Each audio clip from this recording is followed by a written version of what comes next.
and the Prime Minister of the State of Israel.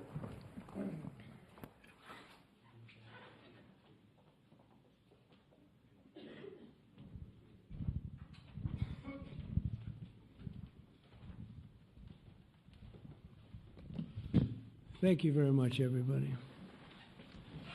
So this is a big, big day, a beautiful day, potentially one of the great days ever in civilization. Things that have been going on for hundreds of years and thousands of years. We're going to, at least we're at a minimum very, very close, and I think we're beyond very close. And I want to thank Bibi for really getting in there and doing a job. We've worked well together, as we have with many other countries, both of us, with many other countries, which is the only way this whole situation gets solved. And I'm not just talking about Gaza. Gaza is one thing, but we're talking about much beyond Gaza. The whole deal, everything getting solved. It's called peace in the Middle East. So today is a historic day for peace, and Prime Minister Netanyahu and I have just concluded an important meeting on many vital issues, including Iran, trade, the expansion of the Abraham Accords, and most importantly, we discussed how to end the war in Gaza, but it's just a part of the bigger picture, which is peace in the Middle East. And let's call it eternal peace in the Middle East. So this is far more than anybody expected, but the level of support that I've had from the nations in the Middle East and surrounding Israel and neighbors of Israel has been incredible. Incredible. Every single one of them. This afternoon, after extensive consultation with our friends and partners throughout the region, I'm formally releasing our principles for peace, which people have really liked, I must say. And these are done not just routinely done, these are done with total consideration and working with the nations that we're talking about. All of these nations have made contributions to those suggestions. I want to thank the leaders of many Arab and Muslim nations for their tremendous support in developing the proposal, along with many of our allies in Europe. Europe has been very much involved, and as I was called by many of the European leaders, most of them saying, is this true? Are you really doing peace in the Middle East? This is the most incredible thing we've heard. Some think it's the biggest thing they've ever heard. They called just to find out, was it just a rumor or is it actually done? And then they said, have you spoken to the Arab leaders? Have you spoken to all of the other leaders that we have to get? A lot of people involved in this one. I also want to thank Prime Minister Netanyahu for agreeing to the plan and for trusting that if we work together, we can bring an end to the death and destruction that we've seen for so many years, decades, even centuries, and begin a new chapter of security, peace, and prosperity for the entire region. And I want to just say that my meetings and dialogue that we had with so many countries, Saudi Arabia as an example, the king is a phenomenal person. The Emir of Qatar, he's incredible people. UAE, and that's MBZ and ABZ. We're totally involved. These are the people that we've been dealing with and who've been actually very much involved in this negotiation, giving us ideas, things they can live with, things they can't live with. Pretty complex. I mean, after 2,000, 3,000 years, whatever it is, I guess it's got to be a little complex, or it would have been done a long time ago. The King of Jordan was with us, as you know, in the United Nations. The President of Turkey, President Erdogan, is a friend of mine, a strong man, but a good man. President of Indonesia, somebody who's an amazing leader, Prabowo. He is an amazing leader and respected by everybody. He was in the room with us. We were together with most of these people that I'm mentioning. Others were by phone or the next day. The Prime Minister and the Field Marshal of Pakistan, they were with us right from the beginning. Incredible. In fact, they just put out a statement that they fully believe in this pact. It just came out just as I was walking around. They said, "Sir, you have a big notice from the Prime Minister of Pakistan and from the Field Marshal that they back this 100%. President El-Sisi of Egypt, who's terrific. And these are people I've gotten to know over the years. I mean, I would say it started around 2015 and then went into 2016 when the presidency officially began. But I've known them actually for a long time, and they're in many cases really great men. I can't say in all cases, but I will tell you in many cases they're great men and some great women too. They tend to be mostly men, however, I will say that. But if accepted by Hamas, this proposal calls for the release of all remaining hostages immediately, but in no case more than 72 hours. So the hostages are coming back, and I hate even saying this from the standpoint, doesn't sound right, but it is so important to the parents. The bodies of the young men, I believe in almost all cases, the young men are coming back immediately.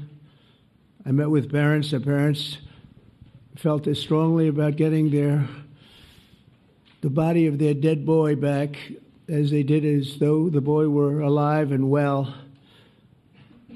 It's so important to them. And it means the immediate end to the war itself, not just Gaza. It's the war itself. Under the plan, Arab and Muslim countries have committed, and in writing in many cases, but I actually would take their word for it. The people I mentioned, I'd take their word for it, to demilitarize Gaza, and that's quickly. Decommission the military capabilities of Hamas and all other terror organizations. Do that immediately. And we're relying on the countries that I named and others to deal with Hamas. And I'm hearing that Hamas wants to get this done too, and that's a good thing. And destroy all terror infrastructure, including the tunnels, weapons, production facilities. They have a lot of production facilities that we're destroying. They'll also help train local police forces in the areas that we're discussing right now, in particular in and around Gaza, working with the new transitional authority in Gaza. All parties will agree on a timeline for Israeli forces to withdraw in phases. They'll be withdrawing in phases. No more shooting, hopefully, as progress is made toward achieving these goals. Arab and Muslim nations need to be allowed the chance to fulfill these commitments of dealing with Hamas. They have to deal with them because they were the one group that we have not dealt with. I haven't dealt with them. But the Arab countries are going to, and Muslim countries are going to be dealing with Hamas, and I believe they've already been there. I think they probably have an understanding, and they haven't maybe mentioned that, but I would imagine they do. Otherwise, they wouldn't have gone as far as they've gone. If they're unable to do so, then Israel would have the absolute right and actually our full backing, the U.S. full backing. Marco's here, and a lot of our leaders are here, our great Vice President, Susie Wiles, Steve Witkoff, Jared Kushner. They've been so involved in this process. I don't think anybody else could have done it or even come close. But it's we're right there. We're right there. First time in thousands of years, I think you can probably say, if you really look into it, if you study back, if you're a scholar, you would say thousands of years. Israel would have my full backing to finish the job of destroying the threat of Hamas. But I hope that we're going to have a deal for peace. And if Hamas rejects the deal, which is always possible, they're the only one left. Everyone else has accepted it.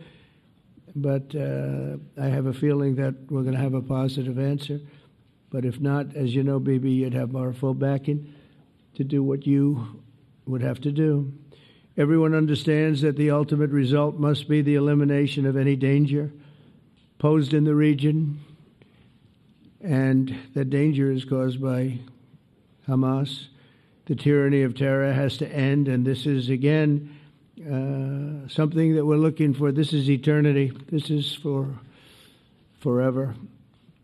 To ensure the success of this effort, my plan calls for the creation of a new international oversight body, the Board of Peace, we call it, the Board of Peace, sort of a beautiful name, the Board of Peace, which will be headed not at my request, believe me, I'm very busy, but we have to make sure this works. The leaders of the Arab world and Israel and everybody involved asked me to do this, so it would be headed by a gentleman known as President Donald J. Trump of the United States. That's what I want, is some extra work to do, but it's so important that I'm willing to do it, and we'll do it right, and we're going to put leaders from other countries on, and leaders that are very distinguished leaders, and we'll have a board, and one of the people that wants to be on the board is the UK former Prime Minister, Tony Blair, good man, very good man, and some others, and they'll be named over the next few days, and it'll be quite the board. Working, everybody wants to be on it now. I don't know if that had anything to do. They named me and everybody else wanted to be on it. I guess they figure, well, he's a soft touch. He'll be easy to deal with. Working with the World Bank and others, it will be responsible for recruiting and training a new government that will be made up of Palestinians along with highly qualified experts from all around the world.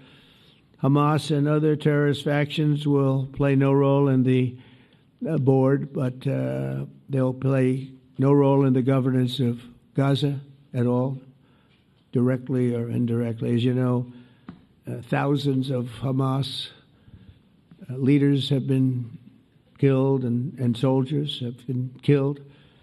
And we can never forget October 7th, but thousands have paid the price for that. And now it's time to get our hostages back and get back to trying to build something that's really great and very important. In our meeting today, Prime Minister Netanyahu was very clear about his opposition to a Palestinian state. And he continuously mentions October 7th, and I understand that. Most people do. And I understand and respect his position on many things, but what he's doing today is so good for Israel. I notice that they have large crowds gathering in Israel all the time, and they have my name up. They like me for whatever reason, maybe I don't know, but they do like me. But they say two things. Please get the hostages back and please end the war. They've had it. It's had it. So I think it's a very popular thing you do because he's a warrior. He doesn't know about getting back to a normal way of life, but he is a warrior, and Israel's lucky to have him. But now the people want to get back to peace. They want to get back to normalization in a true sense. Several countries have foolishly recognized the Palestinian state. As you know, some of our European friends, allies, good people, but they're really, I think, doing that because they're very tired of what's going on for so many decades. They've been presidents and prime ministers for years, and during this time, having to do with the Middle East, all they're doing is talking about the same thing over and over. They want to see it get back. And nobody wants that more than me, or I believe Bibi too. But the people of Israel want it. They really want it. They want the hostages back. That includes the probably 32 bodies that we're talking about, 20 people that are living, 32 or so people that are dead, and they want to have peace. So let us not forget how we got here. Hamas was elected by the Palestinian people. Israel withdrew from Gaza thinking they would live in peace. Remember that a long time ago? They withdrew. They said, you take it. This is our contribution to peace. But that didn't work out. That didn't work out. It was the opposite of peace. They pulled away. They let them have it. And I never forgot that because I said, that doesn't sound like a good deal to me. As a real estate person, I mean, they gave up the ocean, right? Ron, they gave up the ocean. They said, who would do this deal? And it still didn't work out. They were very generous, actually. And they gave up the most magnificent piece of land in many ways in the Middle East, and they said, all we want to do now is have peace, and that request was not honored. Instead of building a better life for the Palestinians, Hamas diverted resources to build over 400 miles of tunnels and terror infrastructure, rocket production facilities, and hid their military command posts and launch sites in hospitals, schools, and mosques. So if you went after them, you'd be after them, and you wouldn't even realize you ended up knocking out a hospital or school or a mosque. A terrible thing, terrible way to have to fight. No fight is good, but that's a real bad one. So there are many Palestinians who wish to live in peace. Many. I've seen so many of them, and they have support. And I challenge the Palestinians to take responsibility for their destiny, because that's what we're giving them. We're giving them responsibility for their destiny, fully condemn and prohibit terrorism and earn their way to a brighter future. They don't want the life that they've had. They've had a rough life with Hamas. If the Palestinian Authority does not complete the reforms that I laid out in my vision for peace in 2020, they'll have only themselves to blame. We're giving them an amazing footprint, and they have amazing support from the leaders of the Arab world and the Muslim world, the great leaders. These are great leaders. These are unbelievable leaders that have built great countries and very wealthy countries. What the future holds for the Palestinians, no one really knows, but the plan that we put forward today is focused on ending the war immediately, getting all of our hostages back, getting everything back. Hard to believe when you even say it, and creating conditions for durable Israeli security and Palestinian success. Israeli security is going to be involved. We're going to help you. We'll be there with you in terms of helping with security. We want to make sure it works. We just want to make sure it works. There shouldn't be a shot fired. Now, there will be, I guess, because that's the way it seems to be, but there shouldn't have to be within a few days. There shouldn't have to be a shot fired. Maybe for eternity. Wouldn't that be nice? I hope it's true. I can tell you the leadership of that region feels that there's a good chance of it being true. So this will lead to this agreement that we're talking about will lead to a sustainable long-term peace.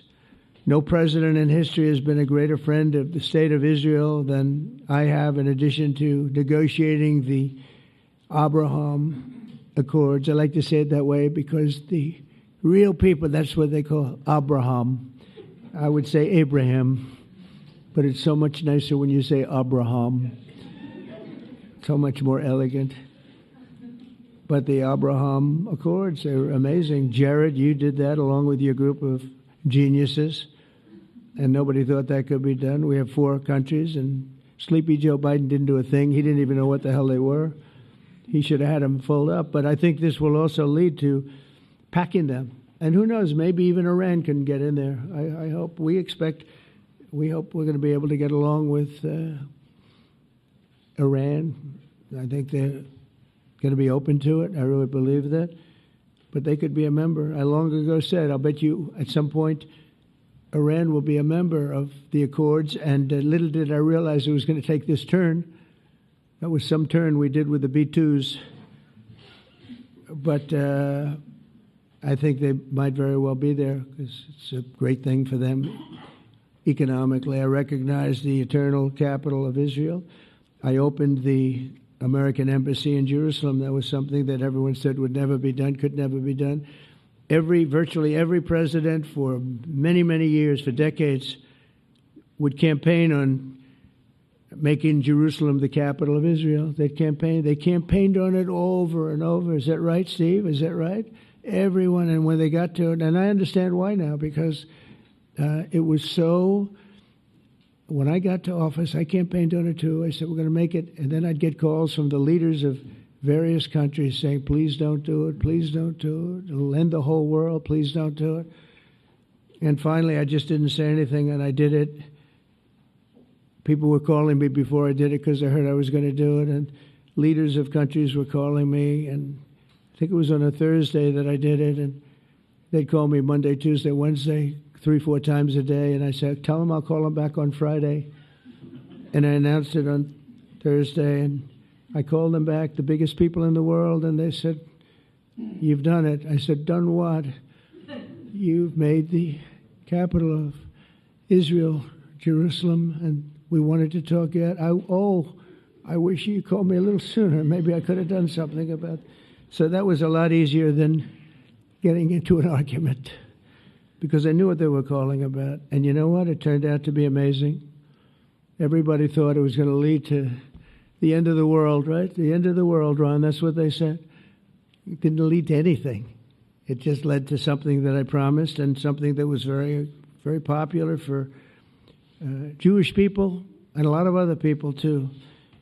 I recognize Israeli sovereignty over the Golan Heights, and I cut taxpayer funding to the corrupt United Nations Relief and Works Agency. And United Nations was interesting because, as you know, a few days ago they introduced me. Ladies and gentlemen, the President of the United States. I'm looking at my teleprompter, and the thing was dead, stone cold, dead. The thing's up here. I have a long, beautiful speech to make. I'm back 30 feet back, and I'm saying, they're introducing me. There's nothing on my teleprompter. So, but I made a speech. I actually got good marks. You think Biden could have done that? I don't think so. I don't think he could have done that. I don't think too many people could have done it. But actually, it was actually more of a speech from my heart, if you want to know the truth. I think it was maybe better in certain ways because it was from the heart. It has to be from the heart. Otherwise, you're in big trouble. But I cut taxpayer funding for that very corrupt United Nations Relief and Works Agency, and nobody thought that would be done, and withdrew from the horrible Iran nuclear deal that was imposed upon Israel by Barack Hussein Obama and Biden. And I don't think Biden knew anything about it, though. I don't think he knows anything about it now, actually, if you ask him. He'd say, "What is that?" And we obliterated Iran's nuclear enrichment capacity, making it impossible for them to have a nuclear weapon, which they would have had probably in about 2 months from that. But I've never asked Israel to compromise its security, but we had big, strong talk. Nobody's been better to Israel. No president's been better to Israel than Donald Trump. But we had a long, strong talk, Bibi and I, and he understands it's time. It's time. History has shown. And the people of Israel want it. And the people of the Middle East want it. The people of enemies of Israel want it. But they don't have really too many enemies right now. And you know what? Many countries have gained great respect for Israel, for the way they fight, for the job they do, including me. I had respect anyway, but they gained respect. History has shown us that those who have relations with Israel have thrived, while those who have devoted resources and attention toward the destruction and even annihilation of Israel have languished. They haven't done well. Israel is not going anywhere. They're going to coexist with other people and countries in the region, from Syria to Lebanon to Saudi Arabia. The promise of a new Middle East is so clearly within our reach. This is the closest we've ever come to real peace, not fake peace, not political fool's peace. If we can get this difficult problem solved, the opportunities for all within that vast region of this world, it's a vast region, it's unlimited. The Abraham Accords show that all countries are better off when they communicate and work together and embrace new opportunities. I hope Jared and Steve and Susie and Marco and JD, we have great people. I hope you guys are going to work very hard to get these other countries in, because now they have no excuse. There's no longer an excuse. They were somewhere hesitant. And I tell you, the 4 countries that went in, I give them tremendous credit, and it's worked out incredibly well for them. In the same spirit, I'm pleased to report that earlier today we took another important step toward greater understanding in the region. A short time ago, we had a historic phone call in the Oval Office with Prime Minister Tani, who's really a great person.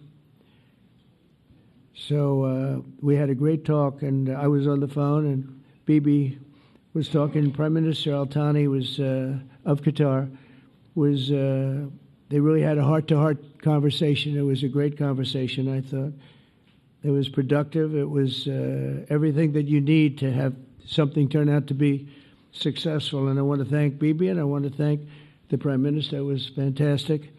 We agreed to launch a formal trilateral mechanism between Israel, Qatar, and the United States to begin a dialogue to enhance mutual security, correct misperceptions, and avoid future misgivings. And I want to thank Qatar, its leadership, and the Emir. He's a fantastic person. I think, I'm going to be his public relations man because I know him differently than a lot of people know him. But he wants peace. He wants to see peace.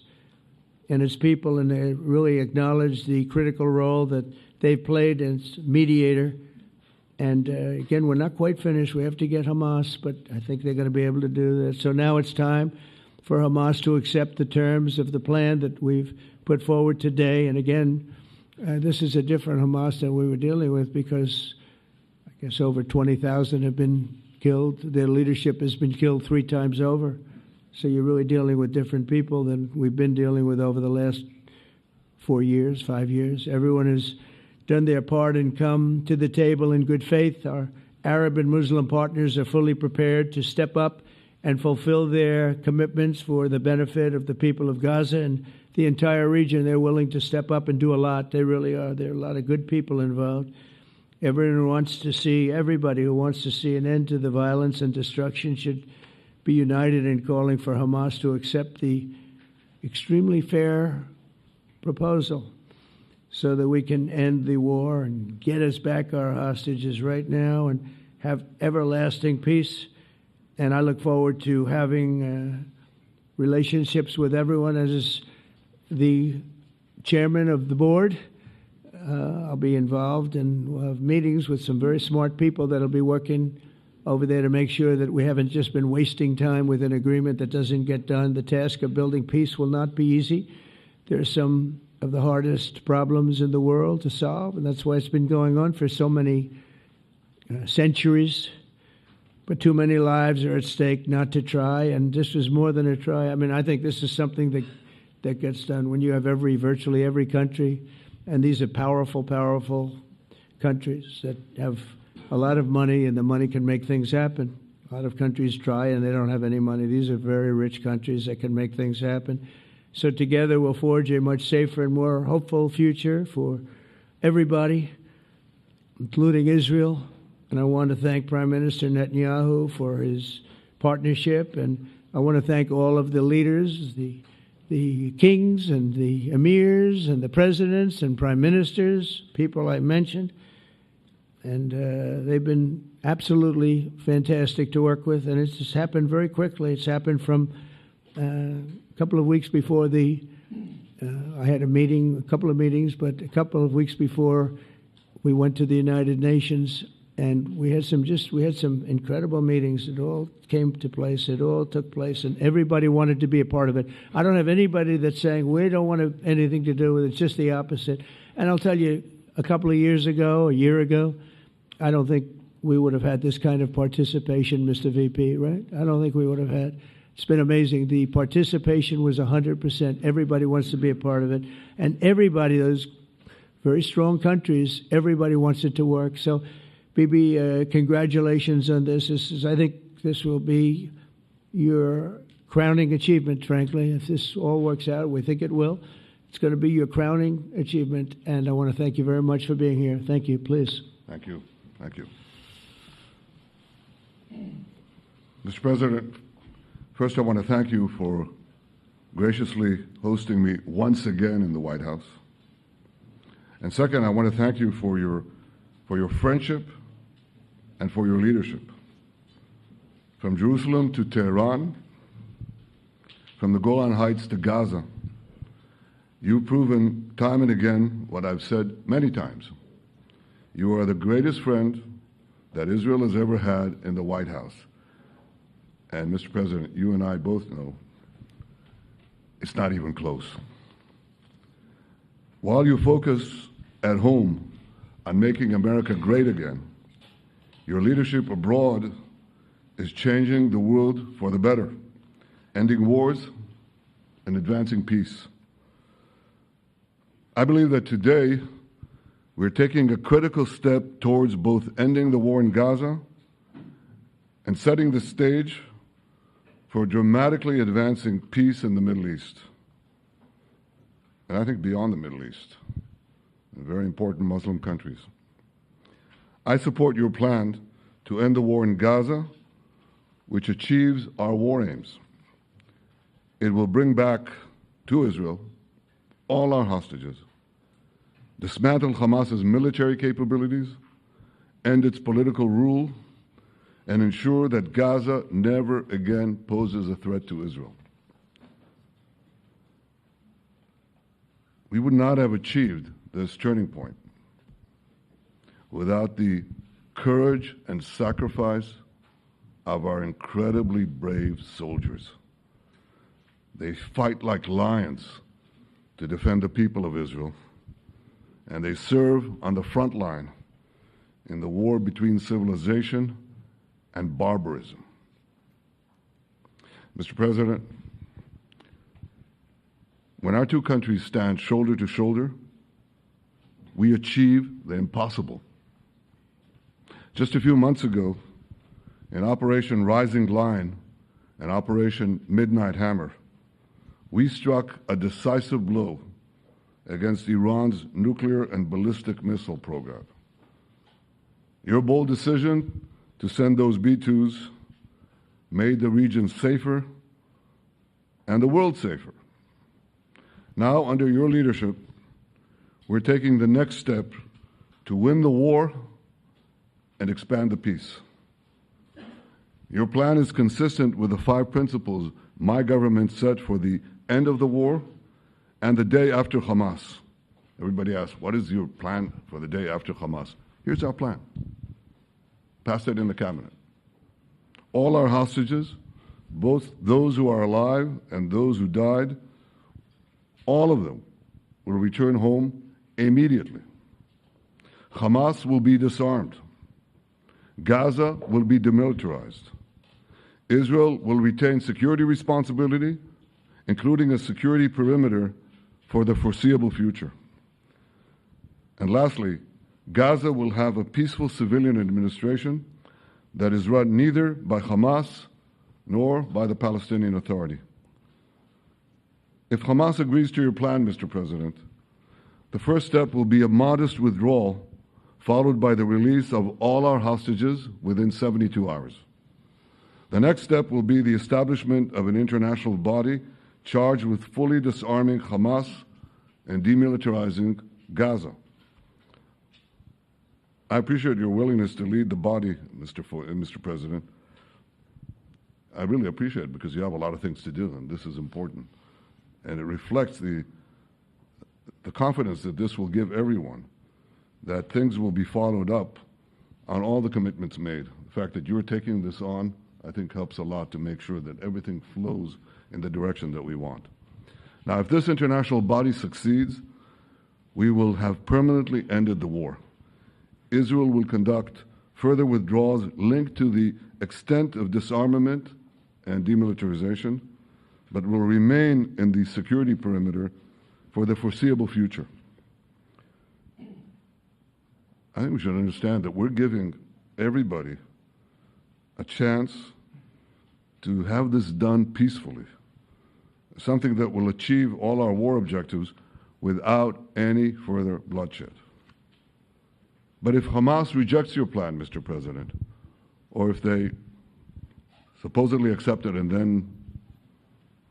then basically do everything to counter it, then Israel will finish the job by itself. This can be done the easy way, or it can be done the hard way, but it will be done. We prefer the easy way, but it has to be done. All these goals must be achieved because we didn't fight this horrible fight, sacrificed the finest of our young men to have Hamas stay in Gaza and threaten us again and again and again with these horrific massacres. Mr. President, I was encouraged by your clear statement at the UN against the recognition of a Palestinian state. That would be an outcome that, after October 7th, would reward terrorism, undermine security, and endanger Israel's very existence.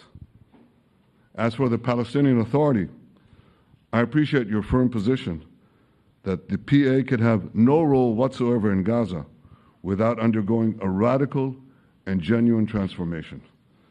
In your 2020 peace plan, which you mentioned just now, you made clear what that transformation requires. It's not lip service. It's not checking a box. It's a fundamental, genuine, and enduring transformation. And that means ending pay to slay, changing the poisonous textbooks that teach hatred to Jews, to Palestinian children, stopping incitement in the media, ending lawfare against Israel at the ICC, the ICJ, recognizing the Jewish state, and many, many other reforms. It won't come as a surprise to you that the vast majority of Israelis have no faith that the PA Leopard will change its spots. But rather than wait for this miraculous transformation, your plan provides a practical and realistic path forward for Gaza in the coming years, in which Gaza will be administered neither by Hamas nor the Palestinian Authority, but by those committed to a genuine peace with Israel. I think this can be not only a new beginning for Gaza, I think it can be a new beginning for the entire region. Under your leadership, we can re-energize, well, I've got to contribute my own, we can re-energize the Abraham Accords. That's what it's called in the original Hebrew. Abraham. Abraham is fine. Abraham, however you want to call it. Under your leadership, Mr. President, we can re-energize the Abraham Accords that we forged 5 years ago. We can expand them to many more Arab and Muslim nations that choose moderation over extremism. I think there's an opportunity here. It's not going to be easy. It's tough going. But I think if we succeed, you're absolutely right. We're going to open possibilities that nobody even dreamed of.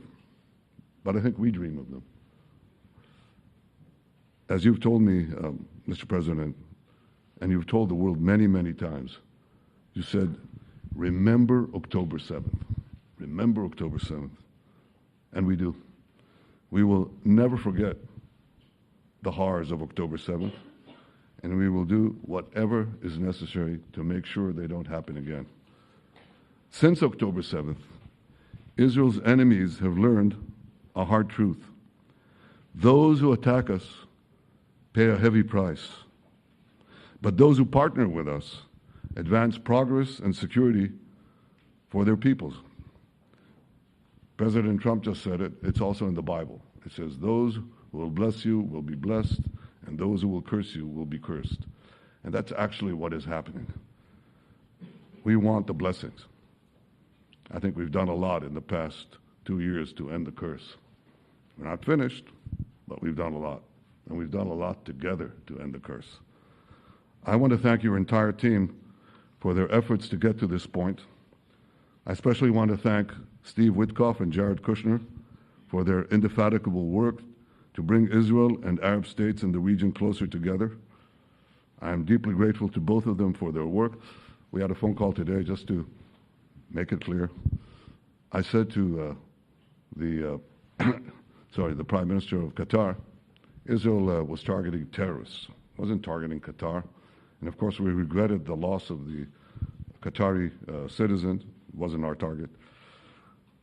And I very much appreciate President Trump's proposal to have a trilateral body, the United States, Israel, and Qatar, to work out respective grievances. There are quite a few.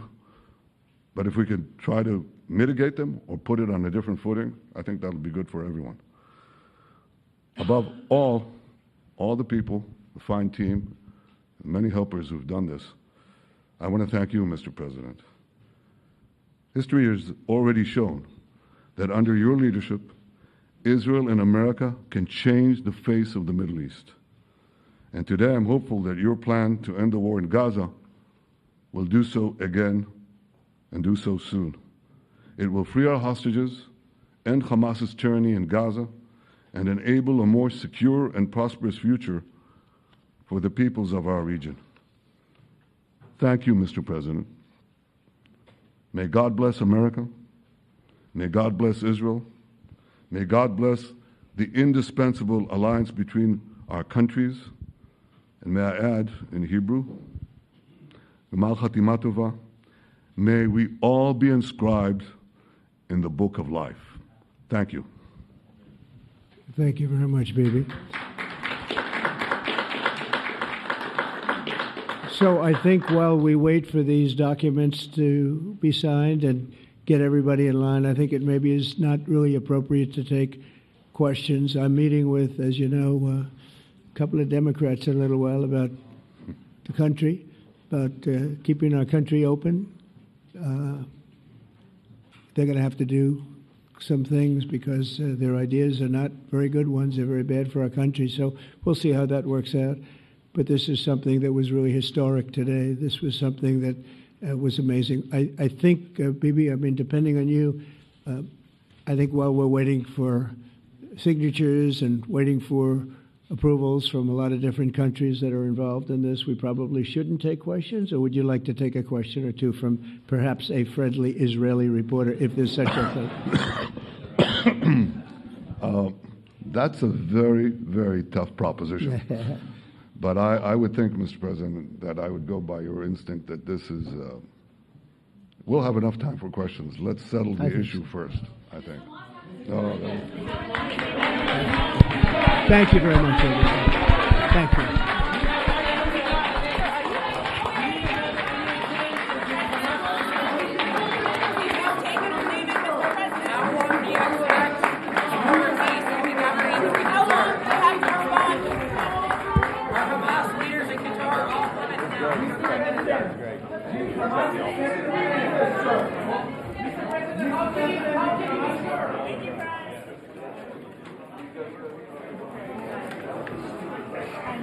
Thank you.